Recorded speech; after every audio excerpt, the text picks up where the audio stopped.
How many of you avoid going to the doctor because you feel the bill will be too much? According to Catherine Starkey and Lisa Bunch in their report, Health Insurance Coverage in the United States, published 2019 by the U.S. Census Bureau, 8.0% of people, or 26.1 million, did not have health insurance at any point during the year. Per Page Winfield Cunningham in his analysis, the Health 202, 1 million Americans lost health insurance last year, by the Washington Post, printed 16th of September 2020. Today, with the onslaught of the pandemic, nearly 30 million people don't have health care in the U.S. That's 9.2% of the population. Universal or government-sponsored health care would help create a better tomorrow for us all. These are the 3 reasons it would. Number 1, no longer will we have to worry about extra bills or them being too high.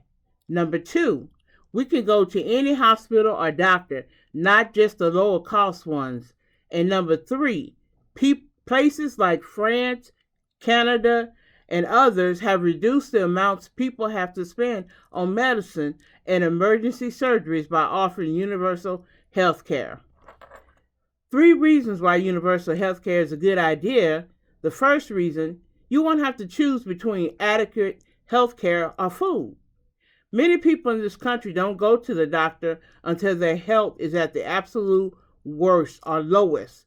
With universal health care, some diseases can be caught before they lead to serious or fatal effects.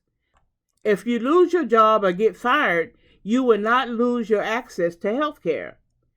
Also, much attention has been focused by commentators on the ironic unfairness of the fact that uninsured patients, that is, those least likely to be able to afford to pay for health care even at reasonable prices, are often expected to pay these exorbitant rates in full. This is according to George A. Nations II in his paper on health care and the balanced billing problem. The solution is the common law of contracts and strengthening the free market for health care.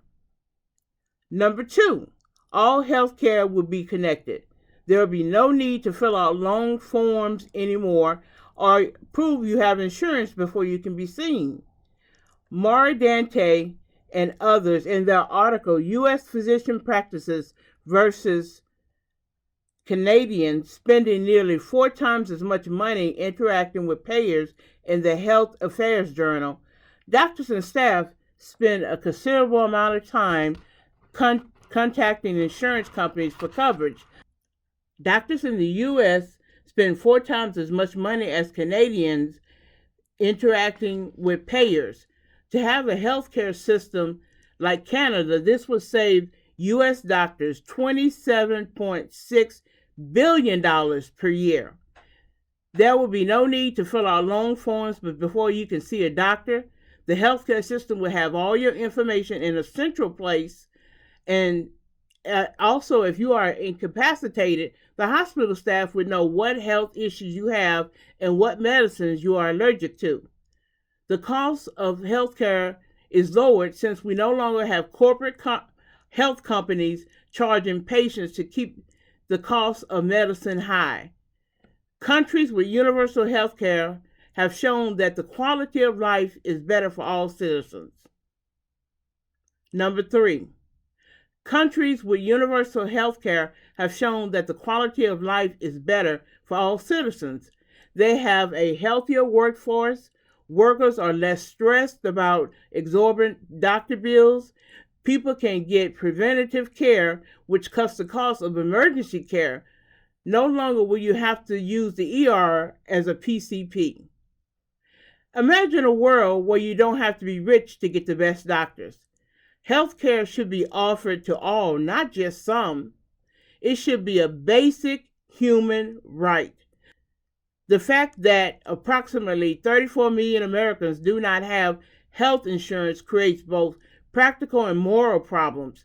An increasingly proportion of the uninsured are either employed or dependents of those employed, and many of these that are employed, they are in small firms that do not offer healthcare insurance despite tax subsidies to do so. This is according to what George Grombacher wrote in Christian Bioethics, Non-Ecumenical Studies in Medical Morality, published in 1996. Imagine yourself traveling and you fall and break your leg. Your first thought should not be who takes my insurance, but the fact that you need to get this leg attended to. In a 2010 broadcast by NPR's All Things Considered, it was highlighted that a free clinic was set up in Los Angeles. One of the participants said, "I have recently been raped, and yeah, I got bruises all over. This is not a usual kind of thing, right?" The doctor responded, "No." The participant said, "Won't bother showing you them." The doctor responded, "She did go to the emergency room right after the attack," she says. Participant, "All I did was worry about how much the bills were going to be at the hospital." There is no need to invent the wheel. Many universal healthcare programs by such companies as the United Kingdom, France, and Canada have been successful in improving the life of its citizens by removing the cost factor. Healthcare should not be Russian roulette where you spin the cylinder and hope to hell that the bullet is not in the chamber. Thank you.